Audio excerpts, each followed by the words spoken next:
तो एक रिक्शा वाला ने मुझे रोक कर बोला, hello madam, do you want to go to Infosys Mysore campus, I will take you there. और मुझे इस बात पर बिल्कुल हंसी नहीं आई नाविद जी। मुझे लगा कि वाओ, एक रिक्शा वाला मुझसे इंग्लिश में बात कर रहा है और वो भी ग्रामेटिकली करेक्ट। अगर आज नागपुर शहर में मैं किसी ऑटो वाले को बोलूँ, एक्सक्यूज मी भैया, could you please drop me to Vardhman Nagar, वो बोलेंगे क्या मैडम इतनी अंग्रेजी आती तो हम ऑटो चलाते।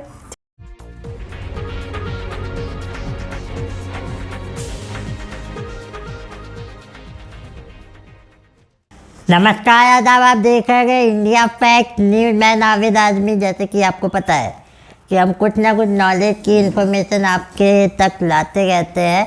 आज कुछ वही इन्फॉर्मेशन लाने के लिए हमने खास मेहमान बुलाए हैं, पारुल आर्य मैम को। मैम, चैनल में आपका स्वागत है। बहुत बहुत धन्यवाद। आपको बताना चाहूँगा, पारुल आर्य मैम एक स्पोकन इंग्लिश टीचर है, साथ ही साथ इनकी पर्सनैलिटी डेवलपमेंट की क्लास चलती है और नागपुर में इनने एक अलग पहचान बना के रखी है। इसके अलावा भी सब पे हम बात करेंगे, पर पहले बात करते हैं मैम से, मैम के बारे में। मैम, दर्शकों को आप अपने बारे में शॉर्ट में बताइए, हिंदी में पर। जी, नमस्ते एवरीबॉडी, मेरा नाम पारुल आर्य है और मैं एक टेसॉल सर्टिफाइड स्पोकन इंग्लिश ट्रेनर हूँ, एक पर्सनालिटी डेवलपमेंट कोच हूँ और पिछले 13 सालों से 10,000 से ज़्यादा लोगों को ऑफलाइन ट्रेन कर चुकी हूँ। डिफरेंट वॉक्स ऑफ लाइफ, अलग अलग प्रकार के लोगों को मैंने ट्रेन किया है, जैसे कि home makers, college students, entrepreneurs, business owners और इसके अलावा वर्किंग प्रोफेशनल्स जैसे कि मेकअप आर्टिस्ट है, मॉडल्स है, एंकर्स है, आरजे है, loco pilot and air hostess. मैंने इन तमाम लोगों को, अलग अलग कैटेगरीज के लोगों को मैंने ट्रेन किया है। मैं बिल्कुल ज़ीरो से स्क्रैच से उनको इंग्लिश बोलना सिखाती हूँ और मुझे बेहद खुशी है कि आज नाविद जी ने मुझे इस काबिल समझा कि वहाँ उन्होंने मुझे यहाँ आमंत्रित किया है। मैम, जैसे कि अभी आपने बताया कि 10,000 से ज़्यादा लोगों को आपने ट्रेन कर चुके हैं जी, पर अभी आपके मुंह से मैंने एक नया शब्द सुना, हालांकि मैं तो जानता हूँ आरजे का मतलब। हमारे दर्शकों को बताइए आरजे क्या होता है और उनको स्पोकन इंग्लिश और पर्सनैलिटी डेवलपमेंट की ज़रूरत क्यों पड़ जाती है। Well, RJ means radio jockey. हालांकि हमारे प्रोफेशन में ये चीज़ थोड़ी सी अनप्रोफेशनल लगती है कि हम किसी की आइडेंटिटी रिवील करें, और इसलिए हम किसी की आइडेंटिटी रिवील नहीं करेंगे कि कौन सी एयर हॉस्टेस या कौन से एंकर या कौन से मेकअप आर्टिस्ट, लेकिन टॉप नॉच लोगों की बात करूँगी तो हम आइडेंटिटी रिवील नहीं करते हैं। लेकिन आरजे का मतलब होता है रेडियो जॉकी, जो आपने रेडियो में सुना होगा, गुड मॉर्निंग नागपुर, ठीक है। सो आप जिनकी आवाज़ सुनते, जो आपको अपनी आवाज़ से मंत्रमुग्ध कर देते हैं, मैं उन लोगों को भी ट्रेनिंग करती हूँ, उनको भी ट्रेन करती हूँ, उन्हें भी ट्रेनिंग देती हूँ। अब उन्हें क्यों ज़रूरत पड़ती है? ऐसी कौन सी फील्ड है जहाँ पे आप इंटरव्यू देने जाएंगे और आपसे उम्मीद की जाएगी कि आप हिंदी में बात करें? आज हर कंपनी, हर ऑर्गेनाइजेशन, हर इंटरव्यूअर चाहता है कि वो जिसको अपनी कंपनी में हायर करेगा उस व्यक्ति को कम्युनिकेशन करते आना चाहिए, और वो भी सिर्फ हिंदी में नहीं, इंग्लिश में भी। हर एक इंटरव्यूअर, हर एम्प्लॉयर चाहता है कि उसका जो कैंडिडेट होगा, उसका जो एम्प्लॉय होगा, वो बायलिंगुअल हो, 2 भाषाएं जानता हो, एक हिंदुस्तान की भाषा और दूसरा एक इंटरनेशनल लैंग्वेज। क्योंकि इंग्लिश को इंटरनेशनल लैंग्वेज कंसीडर किया जाता है, इसलिए हर इंटरव्यू की एक बेसिक रिक्वायरमेंट होती है कि कैंडिडेट को इंग्लिश बोलते आना चाहिए। तो आरजे की भी रिक्वायरमेंट है, ठीक है। सो इसलिए जी हाँ, आरजे मीन्स रेडियो जॉकी और मैं उन्हें भी ट्रेन करती हूँ। तो मैम, ये भी जानना चाहूँगा, आप आरजे को ट्रेन करते हैं, आपने बताया, मॉडलों को ट्रेन करते हो और हाउस वाइफ को भी ट्रेन करते हो। तो हाउस वाइफ को तो खाना बनाना रहता है, तो उसमें इंग्लिश की क्या जरूरत आनी पड़ेगी? शायद आपने इंग्लिश पिक्चर नहीं देखी है, लेकिन आप उसको ज़रूर देखिए और दर्शकों से भी मैं कहूँगी कि एक बार श्रीदेवी की इंग्लिश पिक्चर देखिए। इंग्लिश में बात करने की चाहत आज हर उम्र के लोगों की है, चाहे फिर वो कोई वर्किंग वुमन हो या एक होम मेकर हो, ठीक है। आज हर महिला भी चाहती है, एक होम मेकर भी चाहती है कि मैं अपने बच्चों के साथ, अपने पति के साथ इंग्लिश में बात करूं, अपने घर परिवार के सदस्य, अपने दोस्तों के साथ इंग्लिश में बात करूं, राइट। क्योंकि उनको अपने हस्बैंड के साथ किसी पार्टीज़ में जाना होता है या बच्चों की पेरेंट्स टीचर मीटिंग में जाना होता है, तो एक अलग लेवल का इंप्रेशन और एक पर्सनालिटी क्रिएट होती है कि भाई इस बच्चे की माँ पेरेंट्स टीचर मीटिंग में इंग्लिश में वार्तालाप करती है, बातचीत करती है टीचर के साथ। तो आज ये ख्वाहिश हर उम्र की है, ये किसी उम्र तक सीमित नहीं है कि सिर्फ कॉलेज के स्टूडेंट या जिन्हें इंटरव्यू क्रैक करना है सिर्फ उन्हें ही इंग्लिश सीखना है। मैम, जैसे कि आप बताएं कि पार्टियों में यूज़ करते हैं इंग्लिश का, पर लोग भी आज ऐसा भी बोलते हैं कई बार, अंग्रेज चले गए इंग्लिश छोड़ दिए। अच्छा, हाँ, तो फिर आपको नहीं लगता कि अपन लोग ज़बरदस्ती लोगों के ऊपर इंग्लिश थोप गए? वेल मुझे ऐसा बिल्कुल नहीं लगता है, मैं माफ़ी चाहती हूँ, मैं इस बात से सहमत नहीं हूँ, क्योंकि मैंने इंग्लिश को इस तरीके से नहीं देखा कि अंग्रेज़ चले गए और इंग्लिश को छोड़ गए। यहाँ पर मैंने इंग्लिश को एक ग्रोथ लैंग्वेज के तौर पे देखा है, ये मेरी रोज़ी रोटी है, ये मेरा ब्रेड एंड बटर है, और मैंने इसको उस सेंस में देखा है कि आज जब आप इंटरनेशनली ट्रैवल करते हो, जैसे कि मेरे लिए जीवन जीने का मतलब है ट्रैवलिंग। मुझे ट्रैवलिंग बहुत पसंद है और मैं एक सोलो ट्रैवलर हूँ। तो जब आप महाराष्ट्र की बॉर्डर क्रॉस करते हैं सर, ठीक है, जैसे आप साउथ इंडिया चले जाए तो वहाँ पे या तो लोग तेलुगु, कन्नड़ ये भाषा बात करेंगे या फिर वो इंग्लिश में बात करेंगे, उनको हिंदी बोलते नहीं आती है। आई स्टिल रिमेंबर जब मैं इन्फोसिस कंपनी में आज से 10 साल पहले काम करती थी ना, मतलब इंडिया की टॉप नॉच कंपनीज में कंसीडर किया जाता है इन्फोसिस, और मैं वहाँ पर काम करती थी, तो हमें उसकी ट्रेनिंग के लिए मैसूर भेजा गया था। और मैसूर में हम जब रेलवे स्टेशन पे थे और हमारे गले में इन्फोसिस का एक कार्ड था, ट्रेनिंग कार्ड, तो एक रिक्शा वाला ने मुझे रोक कर बोला, hello madam, do you want to go to Infosys Mysore campus, I will take you there. और मुझे इस बात पर बिल्कुल हंसी नहीं आई नाविद जी, मुझे लगा कि वाओ, एक रिक्शा वाला मुझसे इंग्लिश में बात कर रहा है और वो भी ग्रामेटिकली करेक्ट। अगर आज नागपुर शहर में मैं किसी ऑटो वाले को बोलूँ, एक्सक्यूज मी भैया, could you please drop me to Vardhman Nagar, वो बोलेंगे क्या मैडम इतनी अंग्रेजी आती तो हम ऑटो चलाते, ठीक है। सो आप जब साउथ इंडिया जाएंगे तो या तो ऑटो रिक्शा वाला, ग्रीन ग्रोसर, वेजिटेबल ग्रोसर, कोई भी व्यक्ति या तो आपसे तमिल, तेलुगु, कन्नड़ में बात करेगा या फिर वो आपसे इंग्लिश में बात करेगा। तो आप फॉरेन कंट्री तो छोड़ ही दो, हिंदुस्तान में भी इस भाषा की जरूरत है। आप कोलकाता साइड चले जाओ, जब मैंने अमेरिकन टेसोल इंस्टीट्यूट से टेसोल सर्टिफिकेशन किया था, तब मुझे महीने भर की प्रैक्टिकल ट्रेनिंग के लिए, यानी कि स्कूल कॉलेज में जाके हमको हमारे नॉलेज को इंप्लीमेंट करना होता था, ठीक है। वहाँ पे एज ए टीचर हमें अपनी मेथडोलॉजी उनको दिखाना होता था सारे स्टूडेंट्स को, ठीक है।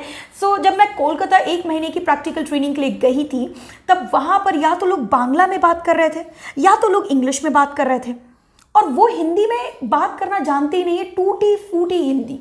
तो आप हिंदुस्तान में भी रहकर पूरे महाराष्ट्र को आप क्रॉस करके देखिए, लोग हिंदी मराठी भूल जाते हैं और अपनी नेटिव लैंग्वेज में बात करते हैं या फिर इंग्लिश में बात करते हैं। और मैं ट्रैवल बहुत पसंद करती हूँ, मैं दुबई जा चुकी हूँ, अबू धाबी जा चुकी हूँ, थाईलैंड जा चुकी हूँ, मैं मालदीव्स जा चुकी हूँ, श्रीलंका जा चुकी हूँ। यहाँ पे जब आपको कुछ फूड ऑर्डर करना है, एक एरिया से दूसरे एरिया जाना है, कम्यूट करना है, आपको कैब लेनी है, तो आपको इंग्लिश में ही बात करना है। तो अगर आप ऐसा सोचेंगे कि अंग्रेज चले गए और अंग्रेजी छोड़ गए, तो आप ट्रैवल कैसे करेंगे, आप जिंदगी कैसे जिएंगे? इंसान होने के नाते हमें ट्रैवल करना चाहिए, दुनिया को एक्सप्लोर करना चाहिए। अगर नहीं तो फिर हमारा जन्म इंसानी रूप में नहीं, एक पेड़ पौधे के रूप में होना चाहिए था, जहां हम एक जगह पे सीमित है। अब मैं ऑस्ट्रेलिया, अमेरिका, बाली, अलग अलग जगह जाके ये एक्सपेक्ट नहीं कर सकती कि आप मुझसे मेरे देश की भाषा में बात करें, आप मुझसे हिंदी में बात करें। ये बात तो आपने बिल्कुल सही बोले कि इंग्लिश को सेकेंडरी लैंग्वेज के तौर पे बिल्कुल एक्सेप्ट करना चाहिए। मैं अपनी बात बता रहा हूँ आपको। पारुल मैम 2014 की बात, ओके, तो चेन्नई केविन के अवार्ड मिला था मुझे, चेन्नई। अच्छा, अब चले तो गए, इंग्लिश आती नहीं थी, सामने वाले को हिंदी नहीं आती थी। एग्जैक्टली। वो तो गनीमत है हमारे साथ गए थे, तो वो इंग्लिश के मास्टर थे, तो उनको ट्रांसलेटर बना के हमको घूमना पड़ा जी।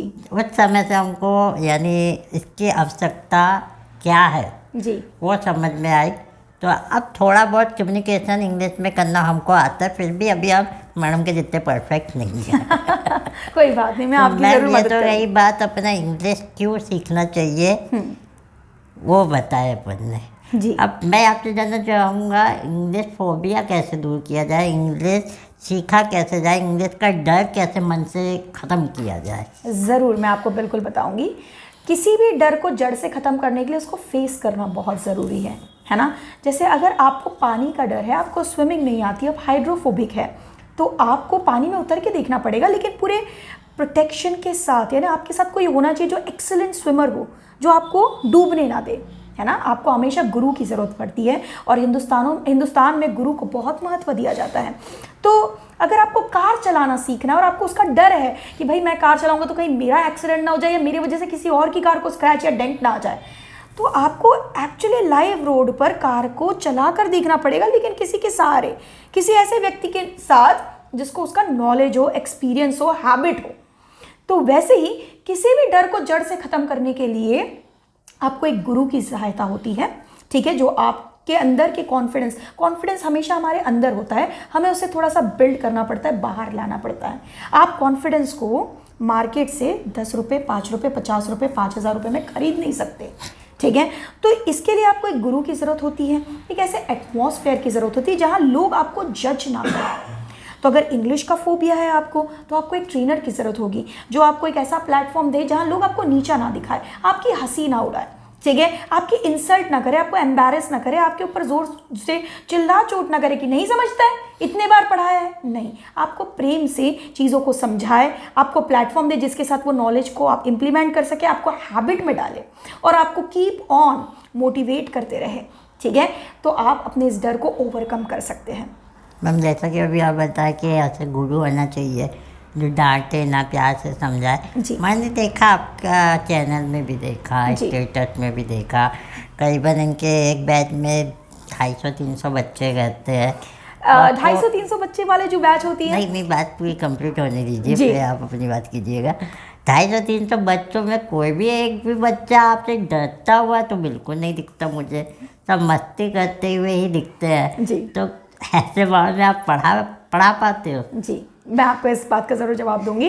मेरी 2 प्रकार की बैचेस होती हैं, एक होती है अकेडमिक इंग्लिश और एक होती है स्पोकन इंग्लिश। अकेडमिक इंग्लिश यानी 12th स्टेट बोर्ड, ठीक है। एक नागपुर के बहुत ही लीडिंग कॉमर्स इंस्टीट्यूट की मैं लीड इंग्लिश टीचर हूँ, ठीक है, और बहुत ही सीनियर टीचर हूँ, मैं उनके साथ 5 साल से एसोसिएटेड हूँ। तो उनके 12th बोर्ड में 200, 300, 250 स्टूडेंट्स होते हैं। हम उनको पढ़ाते हैं अकेडमिकली ताकि बोर्ड एग्जाम्स के लिए वो प्रिपेयर हो सके। स्पोकन इंग्लिश की बैच में मैंने आज तक कभी 250-300 स्टूडेंट नहीं लिए, मैंने हमेशा 20 या 25 की टू द मैक्स बैच बनाई है, क्योंकि स्पोकन इंग्लिश एक प्रैक्टिकल ट्रेनिंग होती है। प्रशिक्षण, शिक्षण और प्रशिक्षण में आप जानते हैं फ़र्क है। शिक्षण जो आप 250-300 देख रहे हैं वो शिक्षण है, वो टीचिंग है, 12th बोर्ड की प्रिपरेशन है बोर्ड एग्जाम्स के लिए। और प्रशिक्षण में आपको personal attention, practical result oriented training देनी पड़ती है, क्योंकि हर किसी की अलग बीमारी है इंग्लिश को लेके। किसी का ग्रामर गलत होता है, किसी को शब्द याद नहीं आते, किसी को डर बैठा हुआ है, ठीक है, किसी के प्रोनाउंसिएशन गलत हो जाते हैं, जैसे कि father, future, I am fine, यल, यम, यन, इस तरीके से वो प्रोनाउंस करते हैं। तो हमको उनके ग्राउंड लेवल, फंडामेंटल लेवल पर जाकर उनको ठीक करना होता है। तो उसके लिए पर्सनल, अगर आप 250 बच्चों को स्पोकन इंग्लिश में बिठाएंगे, so it is going to be impossible to give personal attention to each and everybody. तो यानी जो दूसरे इंस्टीट्यूट वाले करते हैं, एकदम भीड़ लगा के पढ़ाते हैं, वो गलत है?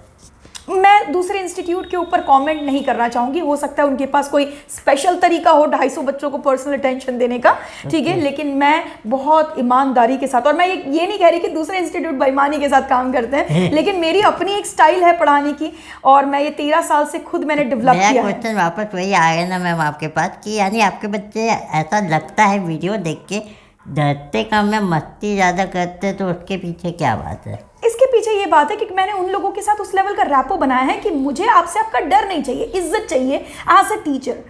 मैं नहीं चाहती कि मेरे स्टूडेंट मुझसे डरे, मैं चाहती हूँ कि वो मेरी इज्जत करे और इंग्लिश को सीखने के लिए उसको बोझ ना बनाए दिल और दिमाग के ऊपर, उसको मस्ती में हंसते खेलते सीखे प्रैक्टिकली। तो मैंने ऐसा माहौल डेलिबरेटली जानबूझकर क्रिएट किया है उन लोगों के साथ, इस प्रकार का एटमॉस्फेयर, कि उनको मेरे क्लास में आके वो पॉजिटिविटी, वो फन लविंग एनवायरनमेंट मिले, जहाँ पे उनको इंग्लिश सीखना एक बोझ ना लगे कि हाय इतने डिफिकल्ट वर्ड, इतना ग्रामर कौन याद रखे, इतनी फ्लुएंसी, इतनी मेहनत। नहीं, मैं थोड़ा मस्ती माहौल से उन लोगों को सिखा देती हूँ। तो मैम जैसे कि कोई नागपुर का बंदा है, उसको आपसे अगर ट्रेनिंग लेना हो, मैं तो लूँगा ही जब मेरे को टाइम सौभाग्य हमारा सर। तो वो आपको कैसे कांटेक्ट करे? मेरा गूगल पे पूरा कॉन्टैक्ट डिटेल्स दिया हुआ है, आपको सिर्फ पारुल आर्य स्पोकन इंग्लिश क्लासेस सर्च करना है, पारुल आर्य स्पोकन इंग्लिश क्लासेस, वहाँ पे आपको कॉन्टैक्ट नंबर मिल जाएगा। और इस वीडियो में भी मैं उम्मीद करती हूँ कि नावेद सर कहीं ना कहीं मेरे कॉन्टैक्ट डिटेल्स आपको दिखाई देंगे। सो गूगल पे पारुल आर्य स्पोकन इंग्लिश क्लासेस आप सर्च करेंगे तो आपको contact number, address, location, images, YouTube channel, ठीक है, और रिव्यूज़, सबसे प्यारा रिव्यूज़ आपको दिख जाएगा। तो जनरली मुझे जोश टॉक वालों ने भी यही बोला था, मैं एक जोश टॉक स्पीकर भी हूँ, तो उन्होंने मुझे ये कहा था कि मैम हमने आपको क्यों सिलेक्ट किया है, क्योंकि बेसिक हमने आपका पूरा social media, LinkedIn, YouTube channel, Instagram सब कुछ चेक किया। हमने और भी ट्रेनर से बात की, लेकिन उन्होंने नागपुर से इंग्लिश के तौर पर इंग्लिश फैकल्टी में सिर्फ मुझे चुना था उस टास्क के लिए। सो उन्होंने बोला मैम आपके रिव्यूज़ में कुछ खास बात है, और वो बात क्या है कि आपको लोगों ने सिर्फ स्टार रेटिंग नहीं दी है, आपके बारे में निबंध लिख दिया है रिव्यूज़ में जाके।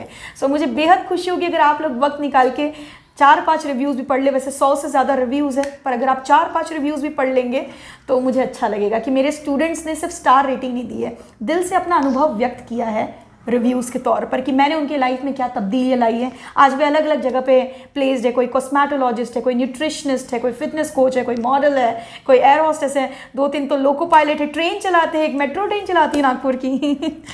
वो तो आपकी ट्रेनिंग से समझ में आ ही जाता है कि बच्चों का कैरियर बनता ही होगा। दोस्तों अभी इनका डिटेल मैं आपको नीचे दे देगा हूँ। अगर आपको इनसे स्पोकन इंग्लिश सीखना हो या पर्सनैलिटी डेवलपमेंट कराना हो तो मैम को ज़रूर कांटेक्ट करें। और अगले भाग में अब हम मैम की पर्सनल लाइफ को जानने वाले हैं। तो अगले भाग के लिए हमारे चैनल को लाइक सब्सक्राइब करना ना भूलें। फिलहाल हम दोनों को दीजिए इजाज़त। धन्यवाद। हमारे चैनल को सब्सक्राइब करें और बेल आइकन दबाना ना भूलें।